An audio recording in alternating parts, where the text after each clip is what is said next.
Just sharing some different insights, some different things that I've come across in my journey, some of my own lessons.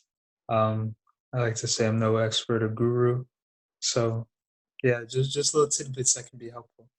All right. But as Mike mentioned, today I want to dive a little more into the fitness, movement, and speaking on yoga as well. Last week we spoke about some different components of meditation, some different aspects. And before that, we gave a general overview of some different elements of holistic wellness. Mhm. So, with today's movement, a lot of these things that I say are throughout these series, nothing new, nothing like mind blowing. but, You you haven't know, invented anything? Not yeah, yet. not yet. Not yet. But it's certainly often the case that we need reminders, as to the uplifting habits that we could be entertaining, and also hearing from people who do it and live it, and who have their own perspectives. Because often the case, you can hear the same message many different times, but a specific instance, maybe with a specific energy behind it or a specific word choice, can unlock a new awareness True. within someone. Yeah. Yeah. So that's to say, I don't need to sell anyone on the magic of fitness. Right. I believe that everyone knows, for the most part, the benefits of fitness. Yeah, I think that the body was designed to move. Is that right? Yes, absolutely. All right. Because I think that that's something that's sometimes people aren't that taught or don't understand that basic truth. Yes, indeed. And so throughout today, I'll share some, again, some very tiny tidbits and perspectives, some different notions that might make some more sense of different things. Because, at least for myself, when I can intellectually understand something to a greater degree, perhaps with the evolutionary perspective, and perhaps with a spiritual perspective or energetic perspective, emotional perspective, some new way to connect to it, I can understand it and embody it to a greater degree. Yeah. So with this fitness, as you mentioned, the body definitely being designed to move. So if we look back to the times of our ancestors, really there was always some kind of activity being done. So, whether going out to hunt or to gather and collect food, or whether tending to the children or to the crops, or just wandering around looking out, scavenging different things, there was always a sense of movement, and the tribe often being nomadic, you know. Again, everything is just on the move and it's a very active lifestyle. Right. Well, these days, 21st century is pretty much the most sedentary humans have ever been, Yeah. you know, Yeah. in whole existence. So to have such a stark difference doesn't allow for just different neurochemicals to fire off. And a lot of these neurochemicals being rewarding, to the body, to the mind. For example, serotonin being released, through physical activity. Hmm.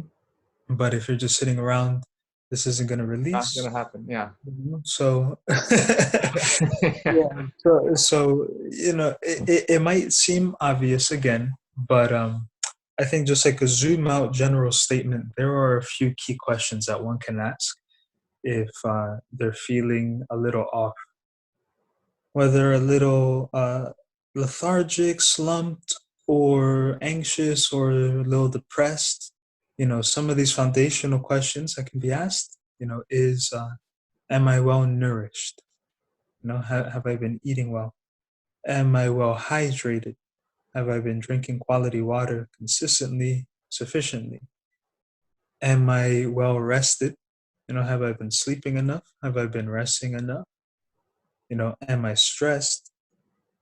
And if so, can I reduce the stress? Mm. Am I disconnected? you know, What do you mean? so What do you mean disconnected? so socially, Okay. from others, but also it can be disconnected from oneself, or in a bigger view, disconnected from one's purpose. Ah, yeah. Okay. How important is that purpose? Okay, key. And I'm gonna tie it back to movement. Right. So this won't be a total hodgepodge tangent train. Yeah, we can do a whole video on purpose, and we probably should. Yeah, all right. This would be the purpose preview. So, with purpose. Without purpose, we're sailors wandering at sea with nowhere to be. Just allowing the sea to drift us off in any which direction. But having a purpose is having that North Star, knowing the direction you're going and how you're going to land to a destination. Now, it might not be the exact same port or place which you had thought, but ultimately, it's going to be a greater result than what one would have arrived to had they had no purpose, no direction. A quote that's often said is that if one doesn't work towards one's dreams, you'll end up building up someone else's dreams. Right. Yeah. Oh, yeah. And so the purpose too is just like a galvanizing, energizing, activating why and drive, behind one's life. And also too, I'm just gonna drop a whole bunch of tidbits, but I'll not release all my secrets. Yeah. Plus, we don't. We have to watch the time. I know we've already gone into about 10 minutes in this video. I think almost. So. So, so I'll say this final thing and then connect it back to movement. So also there is this notion of the RAS, the RAS or reticular activating system in the Okay. brain. And this is what filters out information and stimulus, because at every which moment there is such an abundance of stimulus that we could not possibly take it all Right. in. So the brain with this RAS, with this particular activating system, filters out what is important to one, and what is deemed important, are the things we give attention to, and the value that we've placed on things subconsciously, throughout time, through our conditioning, through our upbringing, or through the repetition of our habits, where we put our attention, etc. Mm. And basically, when one has a purpose, one is able to consciously direct that reticular activating system. So everything is connecting back to that purpose, and information is being filtered through the lens of this purpose. For example, let's say, like your example, organizing veg fests. So let's say that, you didn't have this purpose, you didn't have this in mind. So as you go about your day, you're just chit chatting people, and it's whatever.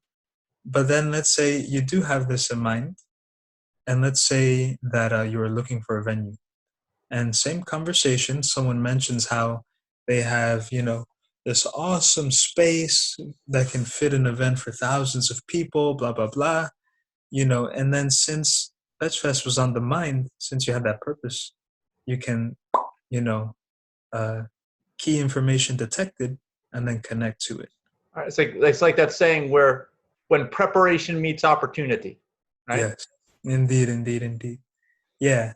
And so how fitness relates and connects to all of this is simply that without physical energy and vitality, very little is going to get done in the direction of our purpose. Because I can have the biggest dreams in the world, the most elaborate plans, the deepest drives and motivations. But if I'm physically unwell, and I can't keep up with the workload, or my attention just drifts because I'm mentally fatigued, because I'm also physically fatigued, then these things will not connect. Right, and I think that the physical, the movement, that aerobic type movement is important to for your mental state, right? So you could easily become out of balance mentally and not be able to make progress towards your purpose. I can totally see that just by ignoring exercise, simply by doing that. Yeah, truly, truly, truly. And that's a big thing that I came to realize eventually, as to why when I was a little younger. I mean, I'm still relatively young, but after high school and like earlier in my undergrad career, it was very turbulent, very wavy time. But that was due to a variety of different reasons and variables. But one key thing was that I had gone from very rigorous and very consistent fitness regimens, whether through playing soccer year round or swim varsity, other things like this, to like literally no physical activity. Uh, Yeah, and I think like when I did the calculations, I would have been working out or doing something active for maybe around like 13 hours a week, to then going to like maybe 2 hours a month. oh my gosh, yeah, Yeah. 13 minutes a week. Yeah. And so when that happens, one thing that can happen with athletes is that because they are consistently training, Hmm. essentially these different neurochemicals are at a baseline higher levels in the body. Right, And so when they stop or they have an injury or they just leave the sport, whatever the case is, right. this sense of depression and this just like low and low can come about, simply through not having those same chemicals at those same levels what they became accustomed to. Yeah, I have an experience actually. I used to be a long distance runner. I don't run long distance anymore, at least not now. But I used to train for a couple marathons. And during the marathon training, what you're supposed to do is you work up your long distance runs. A marathon's 26 miles. Eventually, your longest run is like 23, 24. But that is Mhm. like a week out from your actual race. So then after that, you do what's called tapering. Mm. Between that week out to your race, and to the point where the last few days you're doing almost no running at all, even though you've trained for weeks and maybe a month or more, 2 months. Mhm. And what happens is what's called taper madness. It's a mental state because you're so, like exactly what you said, you're so used Mm. to being an athlete and accomplishing this on a daily basis, and then you're just not doing it. That's all purpose because you actually get a heal and you'll be better off for your actual race day. But from a mental perspective, it almost a form of insanity. That's what they call it, taper madness. Mm. I like that. Yeah, absolutely. It all comes back to the neurochemistry. And I would invite the viewers to maybe reflect on their own life at different times when they've been very physically active, and then other seasons where they weren't so much, and to just like remember the moods of the two. And with that greater awareness, reflection, then perhaps being able to like hop back on the fitness train if we've taken a little stop for a moment. Yeah. On board. So to move this along, another component of fitness is to really know thyself and to know one's body type and one's composition. So there is a sister science of yoga referred to as Ayurveda. So Ayurveda refers more to the different lifestyle habits, behaviors, practices that we can incorporate throughout the day, whether it is our sleeping patterns, like when it's best for us to rise, the duration of sleep, um, our movements, our diet, different things like this. So there are three categories, and everyone has these threes at various levels. And then the category that you have in most abundance is typically the category which you're considered. Okay. Okay, so let's say, A, B, and C. I have more C than A and B, so therefore I can just say I'm C. These have different names, but I'm not gonna get into all the Sanskrit. All right. That's to not confuse. But if you're interested, Pitta, Vata, and Kapha. And so for some, like for myself, I'm a combination of two, which refer to me being a little more airy and a little more fiery by my general physical composition. And the overall philosophy of this Ayurveda is to essentially have these various levels uh, balanced out. So if I'm typically stronger towards the airy and fiery side, then I'll need to incorporate different habits in my life to cool that down to balance that out. Right. Whereas if I was on the opposite side, if I was this kapha, which is more the slow, lethargic, or not necessarily lethargic, but that can be kind of the shadow expression, if you will. But slow and cool. So if I'm typically just like chilling and slow like that, then I'll need some practices, some habits in my life that kind of stoke up my energy. Right. So, in knowing one's composition is key because going back to my own personal example, in being naturally fiery and airy, if I do physical activity which further aggravates this, Mm. then it will be more detrimental for me than not. Okay, I get that from a running perspective too. I was doing longer and longer runs when I was doing long distance, but I realized I may have a tendency towards that, like you're saying. Maybe this Mhm. type of was it Ayurveda? Is that how you say it? Yep. Okay, but even if I do, too much of anything is bad. Too much of anything, you go from the health point, and either side of that is going to be an imbalance. So Yeah, yeah, certainly. That imbalance and the notion of balance is key with this. And so maybe here we can like put a little website link or sure. I mean basically you can just Google um, find your dosha, Okay. DOSHA, just like it sounds. And then there are a variety of quizzes online and whatnot. But so to balance out like a fiery or airy type, different practices that are very structured, slow but intense are key. Whereas for somebody who might be on that kapha side, the slow and cool, then practices which are more high paced and some more movement involved is more beneficial. Mm. Um, so again, I really do implore people to look into that because you know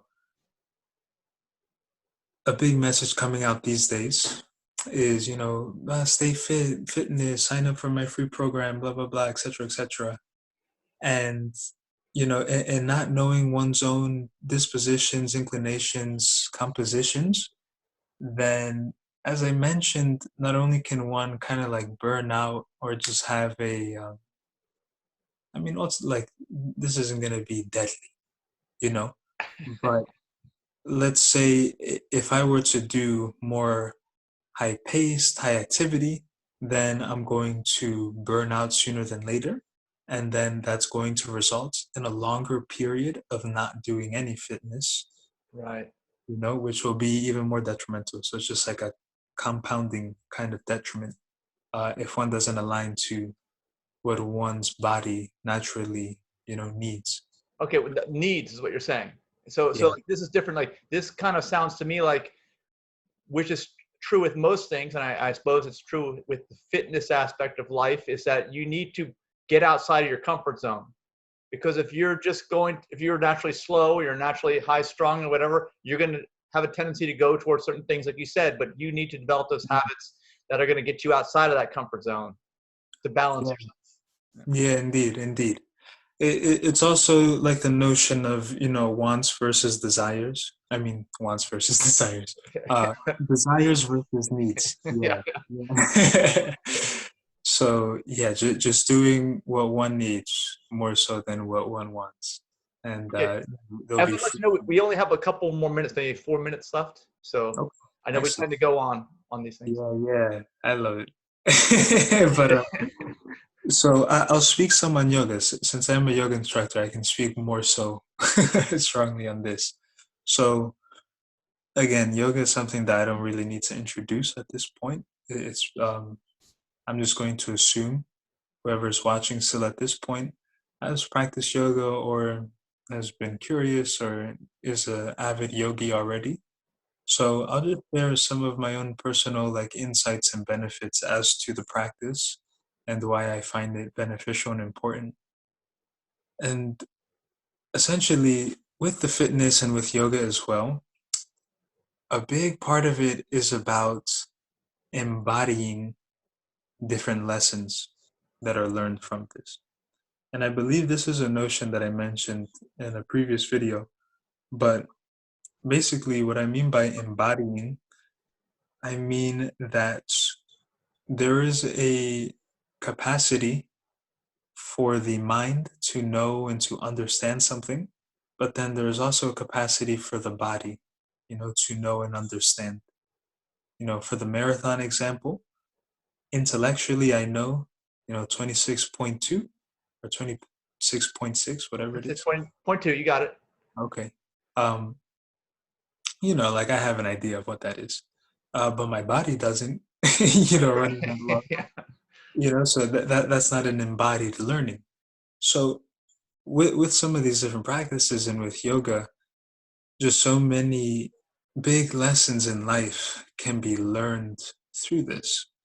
So because your body is essentially the the object and the subject at play, the thing that one is researching and learning from. So let's say this lesson of patience. I agree that pretty much everybody, I mean, I agree that I think that everybody can agree that patience, is a tremendous virtue, that patience and having it and embodying it will be more conducive to our life than not. Yeah. And so intellectually, I might know what patience is, but perhaps I haven't embodied that learning, through my own actual experience and through the experience of my body. And so with this yoga example, let's say that the instructor is going through a flow and I already know what's coming up. So then I'm just going to impatiently jump to the next pose and I'm just like in a hurry, as if it's like a race, as if I have somewhere to be. And the quicker I get to the pose, the quicker I'm out. And so through the mindfulness, through that introspection and self-awareness, I can see it's like, I'm kind of impatient here, going a little faster than the class. Perhaps I can slow down a little bit. Perhaps I can be a little more patient. And through time, that kind of notion of patience becomes embodied. And the same thing for all these other lessons, from like self-compassion, having compassion for the body, for oneself, when a pose isn't feeling well or right, or when one's just a little more tired than one anticipated, etc., throughout all these different lessons that one can learn. So basically, yoga for truly embodying and not only understanding these different lessons, but understanding it as well. So, yeah. All right. Well, we are just about out of time. I'm not being impatient, I don't think. Yeah. That's a double negative too. I don't like to use it, but I have to be mindful. I have to be mindful of the time Hmm. without being impatient. Absolutely, absolutely. Different notions. Right. So, all right. Well, thank you so much for all of this insight as usual. And Yes. look forward to the next video. And there's always so many things to talk about. We probably brought up couple more, 3 or 4 right here that we can talk about and make completely new videos about in the near future. For sure, for sure. I think the next one, it will be a nice let's speak on purpose, because right after that, Hmm. I would share some ways to go about moving towards one's purpose. I think Perfect. with all the time that we have now, it will be a nice timing. So Excellent. I'm looking forward to that. Thank you so much, XYZo. excellent. Thank you. You're welcome. Peace.